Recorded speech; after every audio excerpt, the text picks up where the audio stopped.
ഇനി നമുക്ക് ജീരക ചിക്കൻ ഉണ്ടാക്കുന്നത് ഇനി നോക്കാം. ഇത് ഉണ്ടാക്കിയെടുക്കാൻ വേണ്ടിയിട്ട് നല്ല എളുപ്പമാണ്. ഇത് കഴിക്കാനും നല്ല ടേസ്റ്റാണ്. അപ്പം നമുക്ക് നോക്കാം ഇതിലേക്ക് വേണ്ട സാധനങ്ങൾ എന്തൊക്കെയാണ്. അതിന് വേണ്ടിയിട്ട് ഞാനിവിടെ 1 കിലോ ചിക്കൻ എടുത്തിട്ടുണ്ട്. ഞാനിവിടെ ചിക്കൻ്റെ പീസുകൾ നല്ല ചെറിയ പീസായിട്ട് കട്ട് ചെയ്തെടുത്തിട്ടുണ്ട്. പിന്നെ വേണ്ടത് സവോളയാണ്.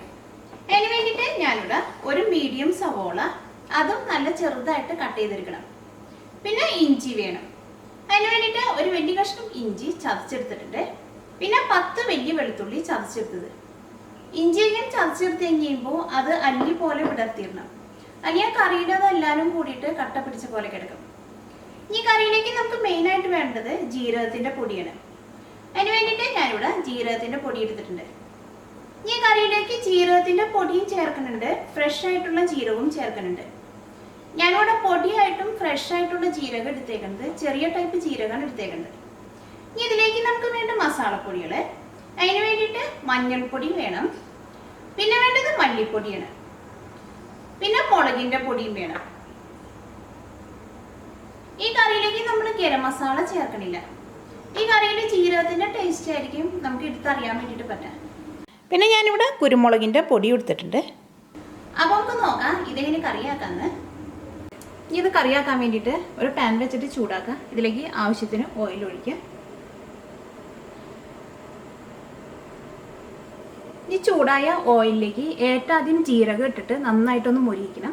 ഞാനിതിലേക്ക് 1/2 ടേബിൾ സ്പൂൺ ജീരകമാണ് ചേർക്കുന്നത്. ജീരകം ചെറിയ ടൈപ്പ് ജീരകമാണ് ചേർത്തേക്കുന്നത്.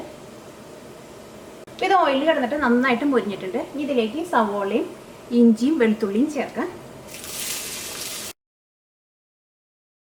ഇതിലേക്ക് നമ്മൾ പുളിക്ക് വേണ്ടിയിട്ട് തക്കാളി ഒന്നും ചേർക്കണില്ല. ഇത് ഇതേപോലെ തന്നെ നിങ്ങൾ ഉണ്ടാക്കിയിട്ടുണ്ടെങ്കിൽ നല്ല ടേസ്റ്റ് കറി കഴിക്കാൻ വേണ്ടിയിട്ട്. സവോളയൊക്കെ ഒന്ന് വഴന്നിട്ടുണ്ട്. ഇതിലേക്ക് മസാലപ്പൊടികൾ ചേർക്കാം. ആദ്യം തന്നെ ഇതിലേക്ക് മഞ്ഞൾപ്പൊടി ചേർക്കാം. ഇതിലേക്ക് 3/4 ടേബിൾ സ്പൂൺ മഞ്ഞൾപ്പൊടി ചേർക്കാം. മഞ്ഞൾപ്പൊടി ഇതിനകത്ത് കിടന്ന് നന്നായിട്ട് മൊരിയണം. ആ മഞ്ഞളുടെ പച്ച ടേസ്റ്റും മാറണം. അപ്പോൾ മഞ്ഞൾപ്പൊടി ഇതിനകത്ത് കിടന്ന് നന്നായിട്ട് മൊരിഞ്ഞിട്ടുണ്ട്. ഇനി ഇതിലേക്ക് മല്ലിപ്പൊടി ചേർക്കാം. ഇതിലേക്ക് 1/2 ടേബിൾ സ്പൂൺ മല്ലിപ്പൊടി ചേർക്കാം.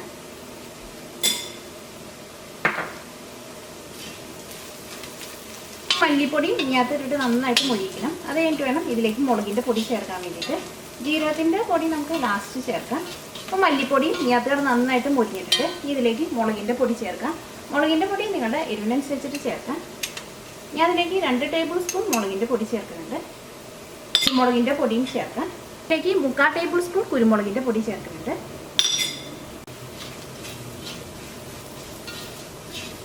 അപ്പോൾ മസാലപ്പൊടികളെല്ലാം ഇതിനകത്ത് കിടന്ന് നന്നായിട്ട് മൊരിഞ്ഞിട്ടുണ്ട്. ഇനി ഇതിലേക്ക് നമുക്ക് ജീരകത്തിൻ്റെ പൊടി ചേർക്കാം. ജീരകത്തിൻ്റെ പൊടി ചേർത്തിട്ടുണ്ടെങ്കിൽ ജസ്റ്റ് ഒന്ന് ഇളക്കി എടുത്താൽ മതി. ഇതിലേക്ക് 1/2 ടേബിൾ സ്പൂൺ ജീരകത്തിൻ്റെ പൊടി ചേർത്തിട്ടുണ്ട്. ഞാനിവിടെ ചെറിയ ജീരകത്തിൻ്റെ പൊടിയാണ് ചേർത്തേക്കുന്നത്.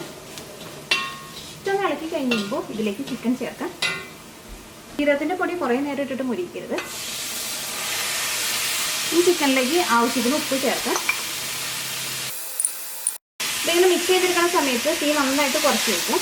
ഈ ചിലപ്പോൾ ഈ മസാലപ്പൊടികളൊക്കെ പെട്ടെന്നായിട്ട് കരിഞ്ഞു പോകും. ഇതിലേക്ക് നിങ്ങൾ കറിവേപ്പില ഉണ്ടെങ്കിൽ കറിവേപ്പിലയും കൂടി ചേർക്കണം. ഇപ്പോൾ ചിക്കനിൽ മസാലപ്പൊടികളെല്ലാം നന്നായിട്ട് മിക്സ് ആയിട്ടുണ്ട്. ഇത് മൂടി വെച്ചിട്ട് ചിക്കൻ നമുക്ക് വേവിച്ചെടുക്കാം. ഈ ചിക്കൻ വേവാൻ വേണ്ടിയിട്ട് ഇതിലേക്ക് നിങ്ങൾ സെപ്പറേറ്റ് വെള്ളമൊന്നും ചേർക്കരുത്. ചിക്കൻ നന്നായിട്ട് ചൂടായി കഴിയുമ്പോൾ തന്നെ ചിക്കൻ്റെ ഉള്ളിൽ നിന്ന് ചിക്കൻ വേവാൻ ആവശ്യത്തിന് വെള്ളം വരും.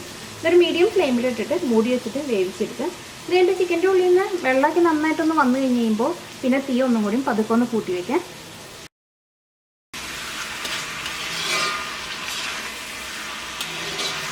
ഇപ്പോൾ ചിക്കനിൽ നിന്ന് ചെറുതായിട്ടൊക്കെ വെള്ളം വന്നു തുടങ്ങിയിട്ടുണ്ട്. ഈ തീ നമുക്ക് കുറച്ചും കൂടി ഒന്ന് കൂട്ടി വെച്ചിട്ട് മൂടി വയ്ക്കാം.